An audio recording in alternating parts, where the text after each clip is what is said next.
Dernière nouvelle. Le Real Madrid prend une décision inattendue concernant l'avenir de Rodrigo. Avant de continuer, abonnez-vous à la chaîne et activez la clochette pour recevoir toujours les nouvelles vidéos. Dusan Vlahovic, l'attaquant serbe de la Juventus. Une nouvelle qui fait grand bruit et divise des opinions parmi les supporters. Analysons ce que cela signifie pour l'avenir du club. Le Real Madrid a de nouveau jeté son dévolu sur Dusan Vlahovic, le jeune attaquant serbe qui évolue actuellement à la Juventus. La nouvelle, qui a pris de l'ampleur ces derniers jours, a ravivé les débats parmi les supporters madrilènes. Vlahovic, arrivé à la Juventus en provenance de la Fiorentina avec le statut de grand espoir, traverse une période difficile. Malgré son potentiel, il fait face à des critiques constantes pour son irrégularité, sa perte de protagonisme et des performances en deçà des attentes. La question qui se pose est la suivante: pourquoi le Real Madrid envisage-t-il un joueur qui, à l'heure actuelle, suscite plus de doutes que de certitudes? Aux yeux de la direction sportive du Real Madrid, Vlahovic pourrait être l'attaquant de pointe que le club recherche. Un neuf, pur, avec une présence physique, une capacité de finition et une aptitude à créer des espaces en attaque. En théorie, il serait le complément idéal pour l'effectif, capable de fixer les défenseurs, de débloquer des matchs compliqués et d'apporter de l'efficacité au secteur offensif. Sur le papier, le Serbe semble répondre à ces critères. Mais le Real Madrid ne vit pas de promesses théoriques, le club exige des résultats immédiats, une mentalité de gagnant et une régularité. Vlahovic est-il prêt pour ce défi? Malgré les opportunités à la Juventus, Vlahovic n'a pas réussi à s'imposer comme le leader offensif que beaucoup attendaient. Ses performances sont marquées par des périodes de disette, un manque d'influence dans les matchs décisifs et une attitude qui, souvent, traduit de la frustration plutôt que de la détermination. Dans un club comme le Real Madrid, où la pression est sans commune mesure, ces caractéristiques soulèvent des inquiétudes. La Juventus, de son côté, semble prête à le céder pour environ 70 millions d'euros, un montant élevé pour un joueur qui n'a pas répondu aux attentes. Pourquoi un club d'élite se séparerait-il d'un jeune joueur à fort potentiel? La réponse semble évidente, il n'a pas tenu ses promesses. Recruter Dusan Vlahovic serait, sans aucun doute, l'une des décisions les plus controversées que le Real Madrid pourrait prendre sur le marché des transferts actuels. Nous parlons d'un mouvement qui, à première vue, peut sembler séduisant, mais qui, lorsqu'on l'analyse avec la profondeur qu'exige la grandeur du club, révèle une série de risques qu'on ne peut ignorer. Le Real Madrid n'est pas n'importe quel club, c'est une institution qui porte le poids d'une histoire glorieuse, bâtie sur des choix stratégiques, intelligents, surtout, couronnés de succès. Investir environ 70 millions d'euros dans un joueur qui, ces dernières années, n'a pas réussi à s'imposer comme une référence à la Juventus soulève des questions sérieuses. Vlahovic est-il prêt à supporter la pression de porter le maillot blanc? A-t-il ce qu'il faut pour obtenir des résultats immédiats dans un environnement où la marge d'erreur est pratiquement inexistante? La réponse, basée sur sa trajectoire récente, est préoccupante. Le principal problème avec Vlahovic n'est pas un manque de talent, il a déjà montré, à certains moments, qu'il possède des qualités comme la force physique, un bon positionnement et une capacité de finition. Cependant, le Real Madrid ne se contente pas de fulgurance ou de promesses. Le club exige de la constance, de la personnalité et une mentalité de gagnant qui se manifeste à chaque match, surtout dans les moments décisifs. À la Juventus, Vlahovic a été marqué par une irrégularité alarmante. Des périodes de disette, des performances discrètes dans les matchs importants et une tendance à se perdre dans le rythme compétitif sont des caractéristiques qui ne correspondent pas aux standards d'excellence requis au Santiago Bernabéu.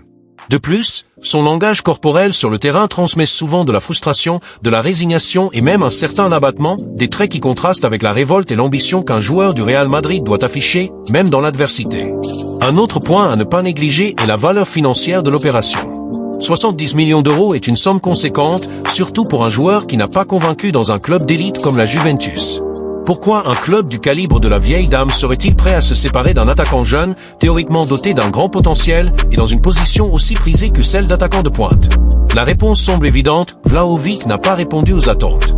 Il ne s'est pas imposé comme le leader offensif attendu lors de son transfert de la Fiorentina, et son départ serait un moyen pour la Juventus de récupérer une partie de l'investissement réalisé. Pour le Real Madrid, payer ce montant pour un joueur entouré d'autant d'incertitudes serait, au minimum, une prise de risque. Et l'histoire du club montre que ce type de pari se termine rarement bien. Les grands succès meringues ont toujours été construits sur des décisions calculées, basées sur une planification à long terme, et non sur des mouvements impulsifs pour combler des lacunes temporaires. De plus, il faut prendre en compte le contexte du football moderne. Les clubs d'élite sont de plus en plus stratégiques dans leur recrutement, analysant minutieusement chaque opération pour éviter des erreurs coûteuses, tant sur le plan financier que sportif. Recruter un joueur qui, au cours des 2 dernières saisons, n'a pas démontré de constance, uniquement parce qu'il y a 3 ans il a connu une phase prolifique, est une décision qui repose plus sur la nostalgie que sur une vision d'avenir.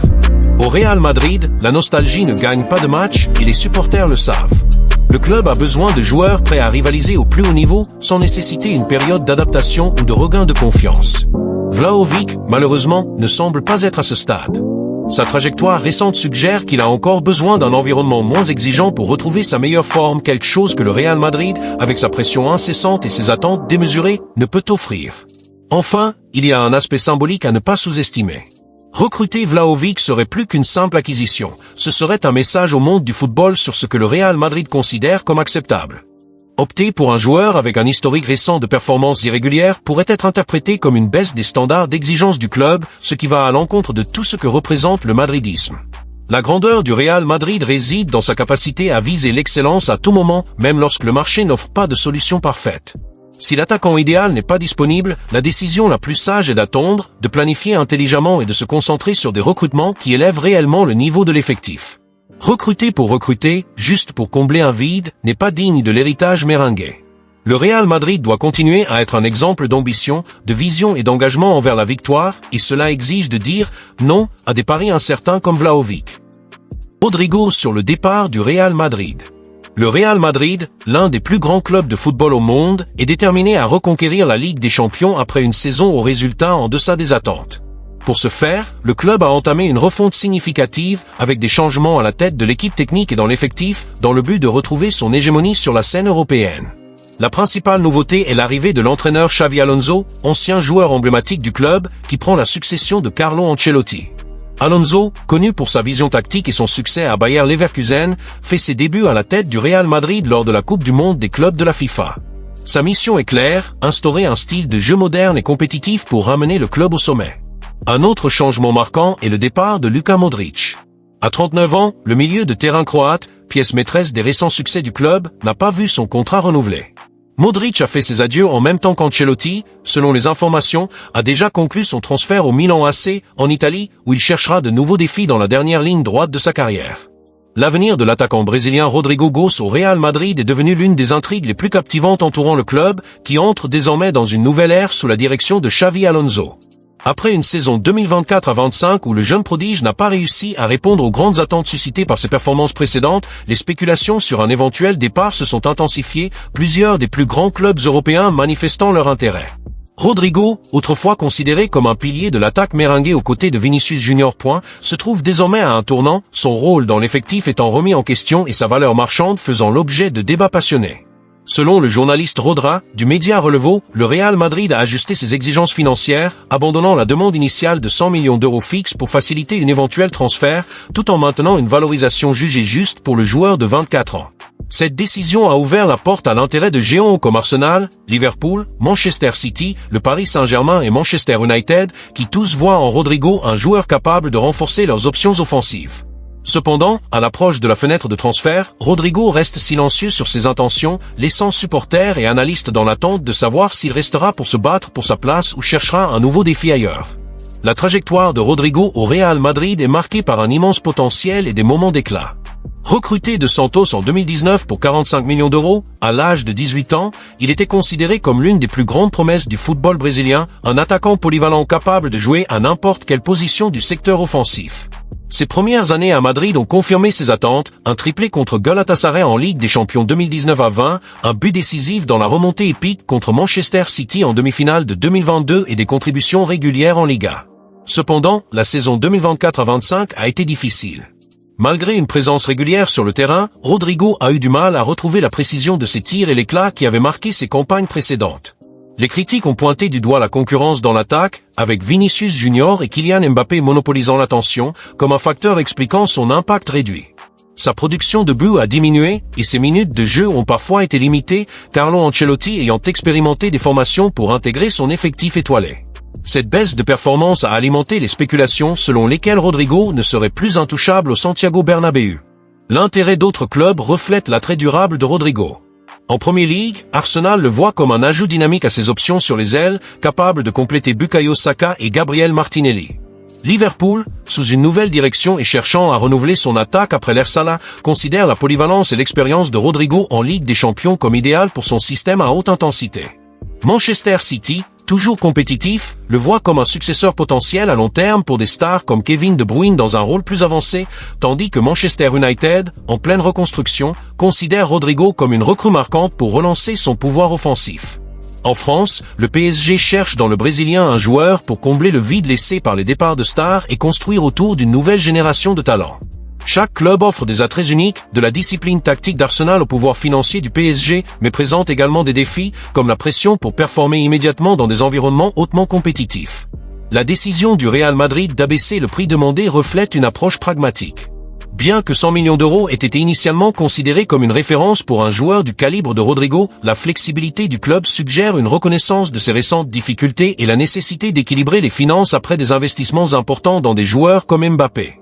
Selon Rodra, le Real Madrid ne compte pas brader Rodrigo, mais est ouvert à des offres comprises entre 70 et 80 millions d'euros, selon les bonus et les clauses de performance.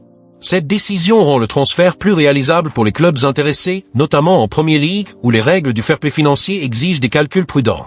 Cependant, cela soulève également des questions sur la vision à long terme du Real Madrid. Le club se prépare-t-il à réinvestir dans un nouveau profil de joueur, ou est-il convaincu que la profondeur de l'effectif actuel peut absorber un éventuel départ de Rodrigo ? Pour Rodrigo, la décision est profondément personnelle. À 24 ans, il est à un stade de sa carrière où des minutes régulières sont cruciales pour son développement et ses ambitions avec la sélection brésilienne. L'arrivée de Xavi Alonso pourrait offrir un nouveau départ, le nouvel entraîneur mettant probablement en place un système valorisant la fluidité et le pressing haut, des qualités que Rodrigo a déjà démontrées. Cependant, la concurrence pour une place dans le 11 de départ reste féroce et les préférences tactiques d'Alonso pourraient ne pas garantir à Rodrigo un rôle de protagoniste.